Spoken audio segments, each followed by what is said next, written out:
আল্লাহ গো, আপনি কার কাছে আমারে পাঠাইছেন? দেখেন আমারে কি করছে।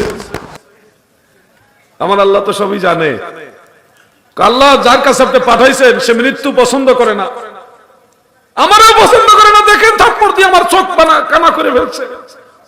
আল্লাহ তাআলা তার দয়ায় কুন ফায়াকুনের মাধ্যমে মুহূর্তে আজরাইলের চোখ আগের মতো ভালো করে দিয়েছে। আল্লাহ তাআলা বলে, আজরাইল তুমি আবার যাও মুসা নবীর কাছে। আল্লাহ আবার যাইতাম নি, তুমি আবার যাও মুসা নবীকে গিয়ে বলো সেজন একটা গাভী বা একটা গরু, ওটার পিঠের মধ্যে তার হাত রাখে। হাত রাখার পরে ওই হাতের নিচে যতগুলি পশম পড়বে তত বছর আমি আল্লাহ তার হায়াত বাড়ায়া দিব।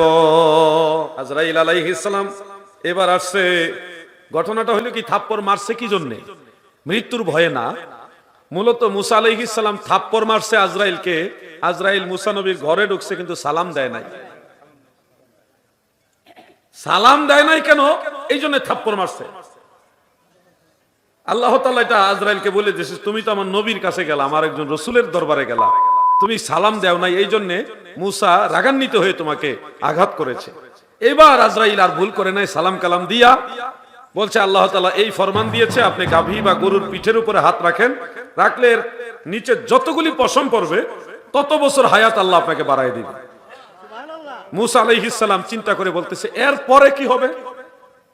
মানে অত বছর হায়াত বাড়ানোর পরে আমি হায়াত পাইলাম, ধরেন 100 বছর হায়াত পাইলাম, 1 কোটি বছর হায়াত পাইলাম, এরপরে কি হবে? আজরাইল কয়, এরপরে আপনার ইন্তেকাল হবে। কত ইন্তেকাল তো হওয়াই লাগবে, ওটা থেকে তো আর বাঁচা যাচ্ছে না, ওটা থেকে তো রেহাই পাওয়া যাচ্ছে না। দেরি করে লাভ কি? আগে আগেই চলে যাওয়াটা বুদ্ধিমানের কাজ। আল বেদায়া ওয়ান নিহায়ার মধ্যে উল্লেখ রয়েছে, মুসা কালিমুল্লাহ আলাইহিস সালাতু ওয়াস সালাম তিনি বলেন, আজরাইল তুমি এখানে একটু অপেক্ষা করো, আমি আসতেছি। আজরাইলকে ওয়েটিং এ রাখলেন মসজিদুল আকসার পাশে, যেখানে ওনার মাজার শরীফ, ওইখানে ওয়েটিং এ রাখছে। আজরাইল দাঁড়াও, আপনার কথা কি আজরাইলে দাঁড়ায় থাকবে? কি আওয়াজটা দিছে, মনে হয় যে সবাই আজরাইলের লিডার। আপনার কথা কি আজরাইল দাঁড়াবে? মুসা নবীর কথায় আজরাইল দাঁড়ায় রইছে, কোন নড়াচড়া নাই। এই আজরাইল তুমি দাঁড়াও, আমি এখনই ইন্তেকাল করব, আমি রাজি হইছি, আমি একটু আসতেছি। বলে উনি একটা পাহাড়ের চূড়ায় উঠলেন। পাহাড়ের চূড়ায় উঠলেন, উঠে আমার আল্লাহর সাথে ওনার কথোপকথন, আমার আল্লাহর সাথে ওনার কথাবার্তা চলছে। ওয়া কাল্লামাল্লাহু মুসা তাকলিমা, আমার আল্লাহ মুসা নবীর সাথে প্রচুর পরিমাণে কথা বলেছেন জিবরিল ছাড়াই। যেই পাহাড়ের উপরে দাঁড়াইয়া মুসা নবী আমার আল্লাহর সাথে কথা বলেছেন, ওই পাহাড়টাও দেখে আসছি আলহামদুলিল্লাহ। ওই জায়গাটায় যেখানে দাঁড়াইয়া উনি আমার আল্লাহর সাথে কথা বলতেন, এই জায়গাটা আলাদাভাবে একটা মাজারের মতো, রওজা শরীফের মতো একটা এরিয়া করা আছে। ওইখানে দাঁড়াই আমরা মিলাদ শরীফ পড়েছি, দোয়া করে আসছি আপনাদের জন্য। সারা পৃথিবীর বিশেষ করে ফিলিস্তিনের মুসলমানদের দোয়া করেছি, এটা ফিলিস্তিনের ভিতরেই পড়েছে। বন্ধুরা আমার, মুসা নবী সেখানে দাঁড়াইয়া আমার আল্লাহর কাছে দরখাস্ত দিলেন, আল্লাহ ও দয়ার আল্লাহ, আমি ইন্তেকালের জন্য প্রস্তুত, আমার একটা দরখাস্ত আপনি দয়া করে কবুল করেন, মঞ্জুর করেন। আল্লাহ তাআলা বললেন কি, ও আমার আল্লাহ, আমার উম্মতেরা যেন কিয়ামতের আগ পর্যন্ত রিজিকের কষ্ট না পায়। উম্মতের জন্য দরখাস্ত দিলেন।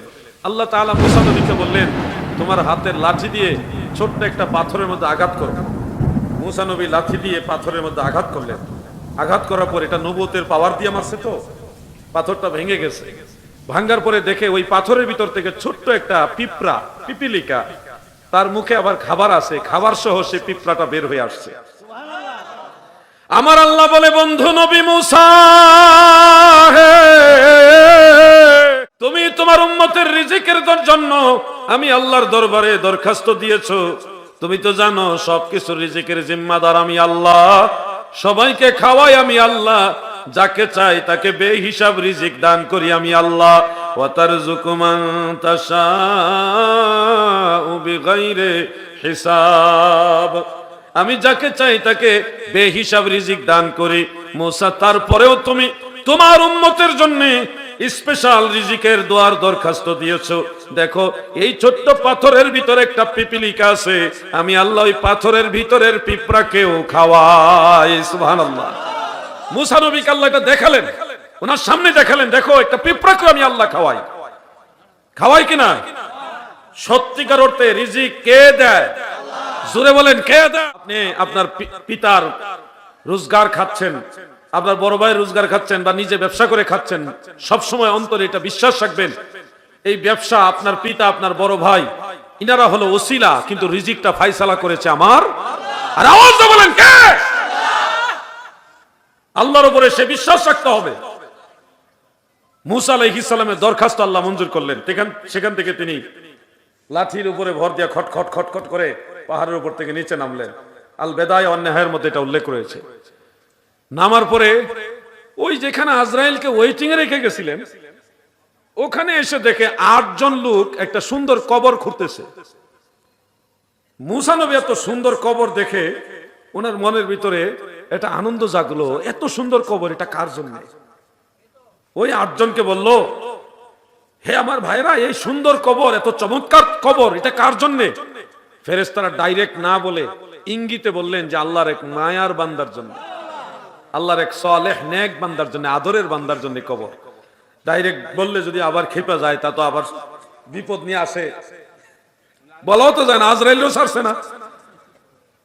এই জন্য বললো আল্লাহর এক আদরের বান্দার কবর এটা।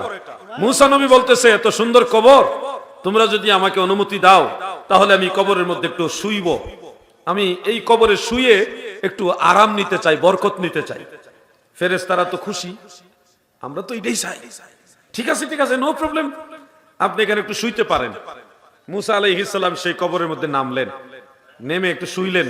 শুয়ার পরে দেখে সাদা পাগড়ি, সাদা দাড়ি, সাদা জুব্বা, জান্নাতি সাজে সজ্জিত একজন বয়োজ্যেষ্ঠ বৃদ্ধ ওই কবরের কিনারে এসে আল্লাহর নবী মুসাকে সুন্দরভাবে সালাম দিলেন। আসসালামু আলাইকা ইয়া মুসা কালিম। হে মুসা কালিমুল্লাহ, আপনাকে আমার সালাম, আপনার উপর আমার সালাম।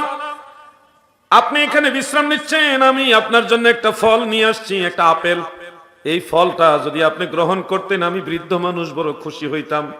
বয়স্ক মানুষ, একজন মুরব্বী মানুষ একটা ফল দিয়ে বলতে, সেটা নিলে আমি বড় খুশি হই। মুসা আলাইহিস সালাতু ওয়াস সালাম ওই মাজারের ভিতরে শুয়ে আছে, বৃদ্ধ মানুষটা একটা আপেল দিল। তিনি ভাবতেছে, আমরা তো নবী, আমরা তো মাজারের ভিতর থেকে জান্নাতি রিজিক গ্রহণ করব, আমার আল্লাহ খাওয়াইবে, দেখি না একটু খেয়ে কেমন লাগে।